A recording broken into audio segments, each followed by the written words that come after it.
నేను మీ రాజమండ్రి పుట్టిన టైం చూపిస్తున్నారు అనుకున్నాను. నేను 4:30కే లేచాను. అక్కడికి అనుకుంటున్నారా? చూపిస్తా పదండి. చూడండి, అక్కడికి వచ్చామో చాలా మనుషులు ఉన్నారు కదా.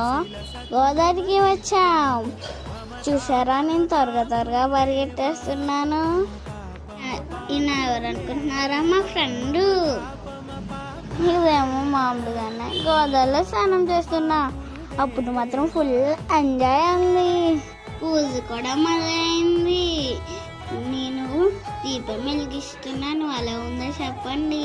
మా నాన్న కూడా నాకు పూజలో హెల్ప్ చేసింది.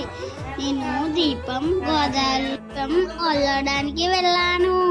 నేను అలా వల్లో చెప్పండి. పూజ బాగా చేసానా కామెంట్ చేయండి. దాంతో పాటు గుడికి కూడా వెళ్ళాము. వెళ్తూ నా యూట్యూబ్ ఛానల్ సబ్స్క్రైబ్ చేసుకోండి ప్లీజ్.